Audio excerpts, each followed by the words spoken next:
Every day it seems we get some bit of bad news. But what if I told you your future was bright? What if I told you your future was something to look forward to? Something to dance about?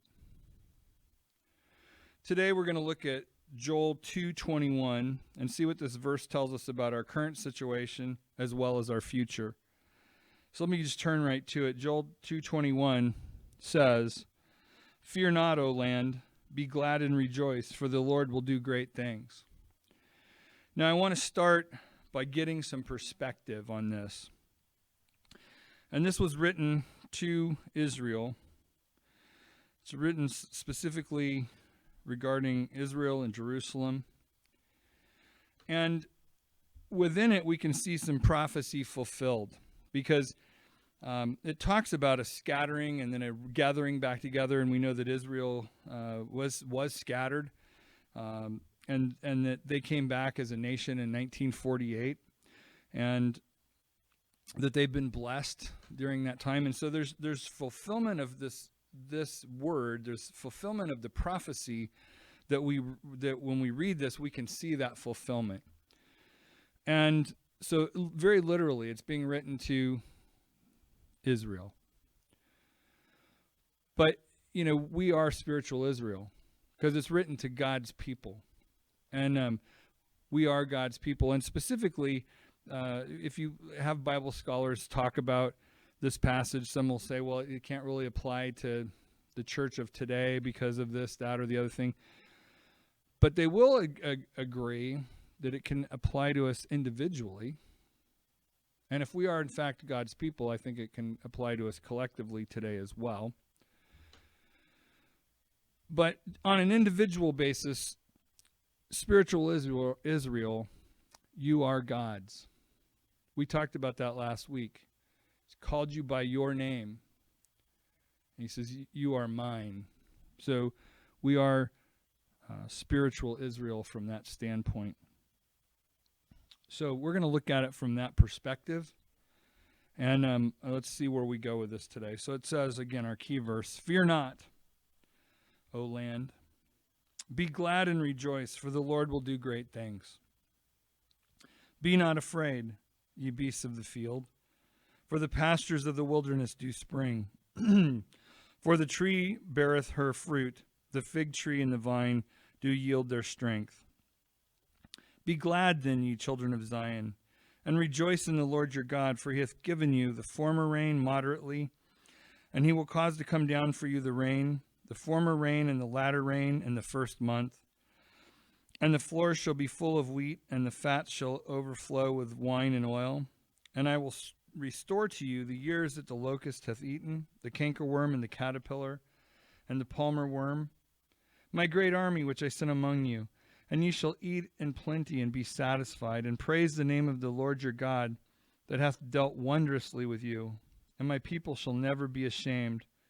And ye shall know that I am in the midst of Israel, and that I am the Lord your God, and none else, and my people shall never be ashamed.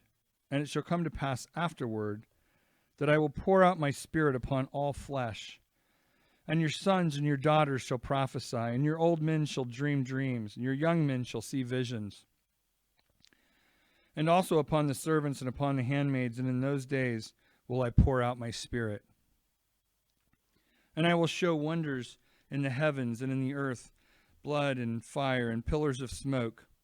The sun shall be turned into darkness, and the moon into blood, before the great and terrible day of the Lord come. And it shall come to pass that whosoever shall call on the name of the Lord shall be delivered, for in Mount Zion and in Jerusalem shall be deliverance, as the Lord hath said, and in the remnant whom the Lord shall call.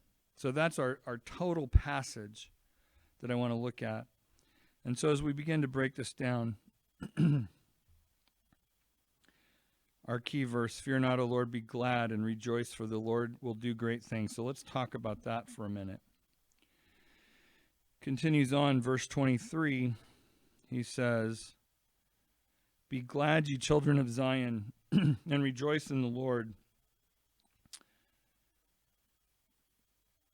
For he hath given you the former rain moderately, and he will cause us to come down for you the rain, The former rain and the latter rain in the first month. The former rain, the early rain, also ties to this word teaching. Okay? The teaching rain. The rain that trains up. And you know, the things that we're going through, God's not wasting any of that. There's a teaching that's going on. There's a learning process. I think it's great. I know some people probably don't think it's great, but I think it's great that when we had this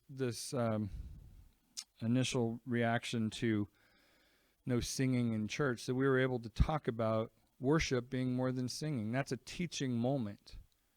And it's important that we learn that. It's important that we learn how to worship God, and more than just singing, more than just the emotion of singing, that we learn to worship God and draw close to God and seek God, and all of those things that you hear terms in church, like, you know, seek God's face. Well, what does that mean? And so you start learning how to adjust yourself to try and get closer to God, to try and find God's will, try and hear God's voice.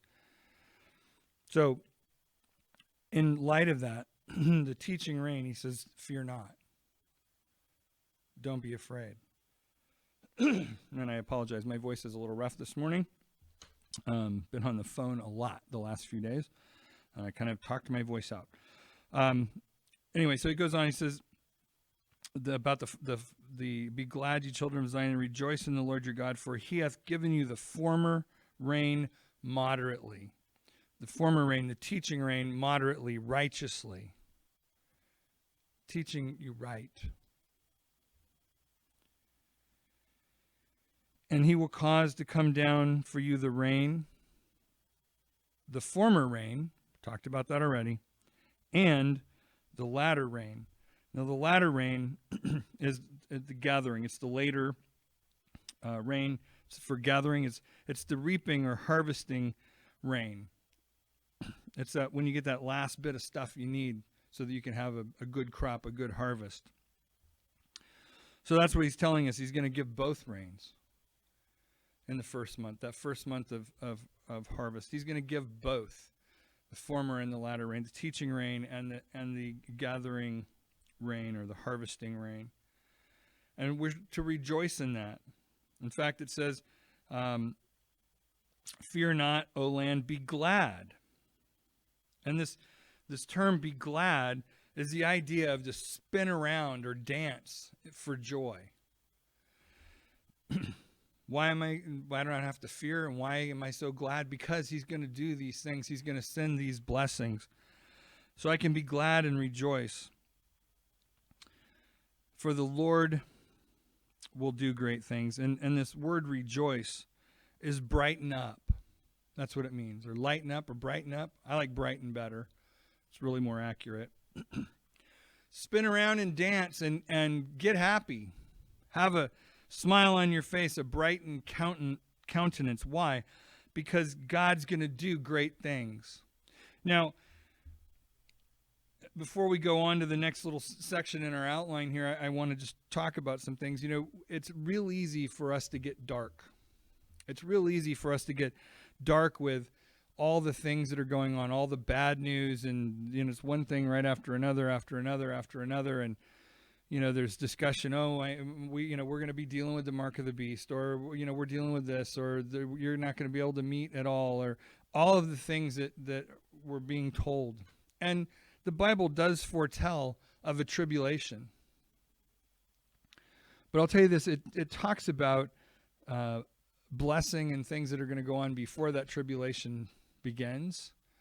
And it talks about, as in the days of Noah, when there was self-centered, you know, partying, all that kind of stuff going on. This verse talks about the restoration of Israel, the blessing of Israel. And I believe that when we have our heart right before God, it talks about the keeping hand of God throughout whatever comes along. Our problem is we focus on the whatever comes along instead of focusing on the keeping hand of God. And that's based on relationship. And we're going to see that here in a minute. Let's see. All right. it talks about verse 26, and you shall eat in plenty and be satisfied, and praise in the name of the Lord your God, that hath dealt wondrously with you. And my people shall never be ashamed. And wondrously, here it talks about separately or difficult. Let me explain that. In other words, he's dealt with you separately from how he might have dealt with those that aren't his people. Those that are outside of a relationship with him.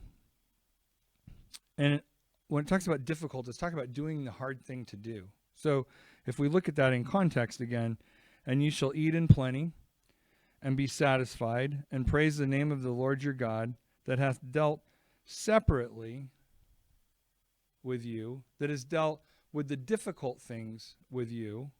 Now, you could look at that from the standpoint of us going through difficult things, but this conveys the idea of the miraculous.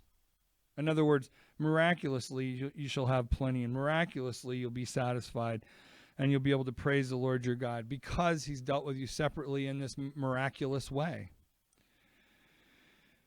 And so, our focus should be on the fact that we should have hope. And then I'm going to continue down to verse 28. And it shall come to pass afterward. After what? After all the stuff that's gone on. After all the things that distract you with, oh me, oh my. We get our focus in the right place. It says, and it shall come to pass after all that I will pour out my spirit upon all flesh. We all know all means all. He's going to pour out his spirit upon all flesh, and your sons and your daughters shall prophesy. Now, prophesy here is the idea of to speak or to sing. So guess what? We're going to sing. We're going to speak. Who? Our sons and our daughters. Well, what is that? That's our legacy. That's our offspring. That's our family. Our family will prophesy, will sing and speak. Your old men shall dream dreams.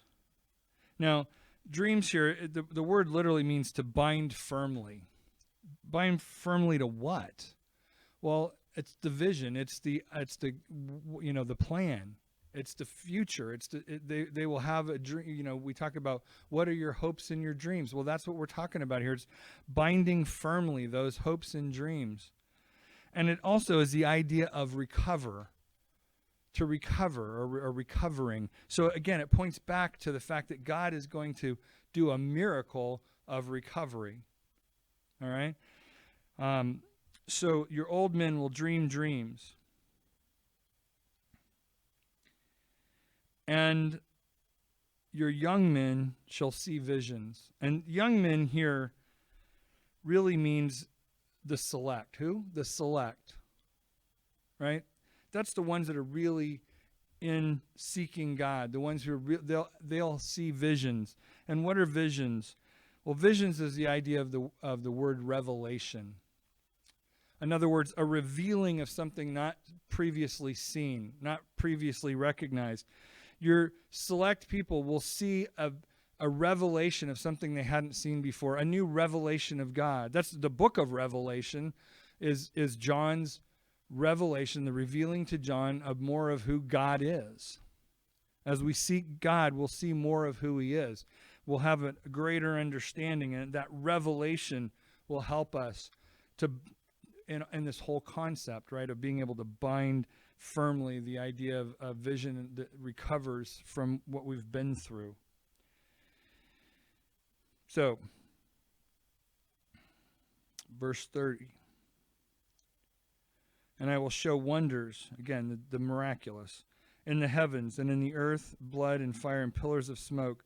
The sun shall be turned to darkness and the moon to blood before the great and terrible day of the Lord come. And that's where we get all fearful again.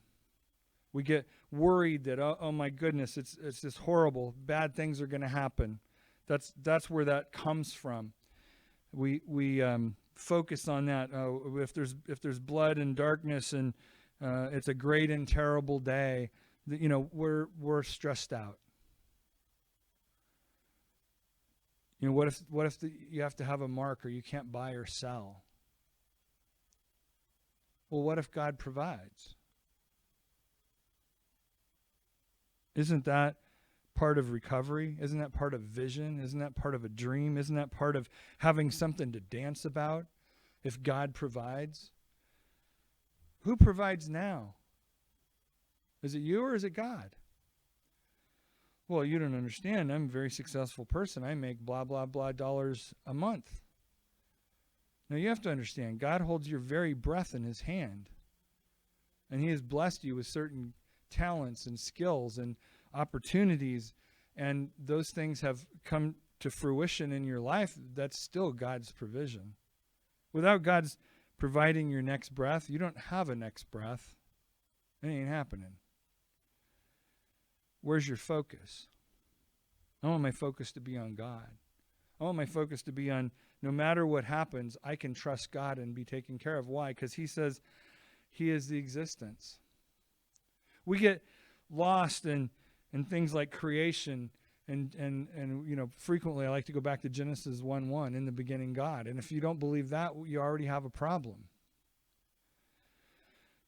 But there are those who like to say, well, God really couldn't have created the earth because you're talking about creating something from nothing, right?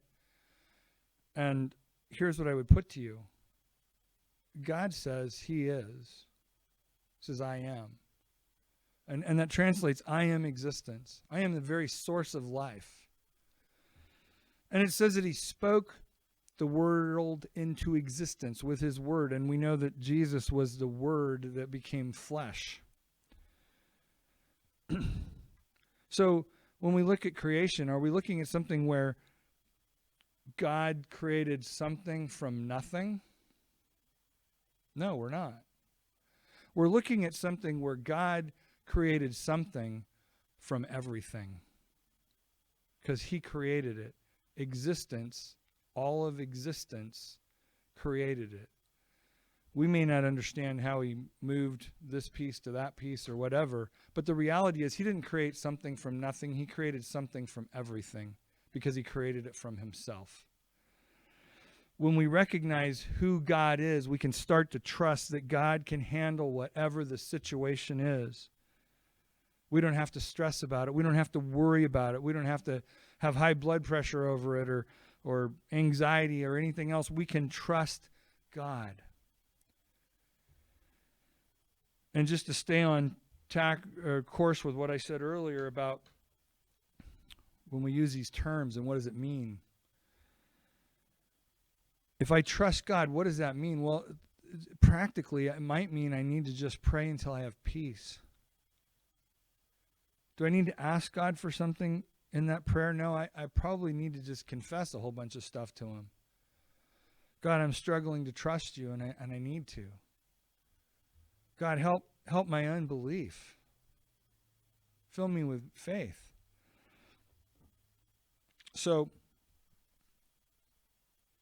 the sun shall be turned into darkness and the moon into blood before the great and terrible day of the Lord. Now listen to verse 32. And it shall come to pass, and that word shall, that means it will. It not the word will, but it's going to happen. If it said, and it will come to pass, it would be based on someone's will to make it happen. It says it shall come to pass. That means it's going to happen. So it says, and it shall come to pass that whosoever shall call in the name of the Lord shall be delivered. Not will be delivered, shall be delivered. Delivered from what? All this stuff. All the things that you're worried about, God can deliver you from all of that. And it says, for in Mount Zion and Jerusalem shall be deliverance. And the Lord has said, and in the remnant whom the Lord shall call. So here's what it comes down to. Who shall be delivered? The delivered are going to be the ones that are called. Another way to say that is the ones who are the select. What does that boil back down to? It goes back to what is our relationship with God. Are we trusting in God? Are we putting God first? That's really what it comes down to. Where is God in the equation? Are you trusting him? Do you have faith in him? Or are you trusting in fearful things and worrying about stuff that is just raising your blood pressure?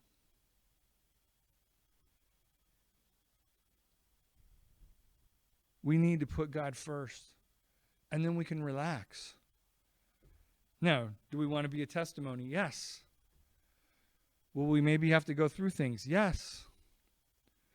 But if we're trusting in God, and God is our source, and God is our provision, whatever we have to go through is not a big deal. I don't know if you've ever been through one of those situations where everybody around you is kind of losing their mind, and you have peace in God, and they're like, how can you do that? Well, I'm not worried about it. How can you not be worried about it? I'm trusting God. Well, I wish I could do that. Well, you can. You just have to choose to trust God and begin to seek God. How am I going to do that? Well, I'm going to start to pray.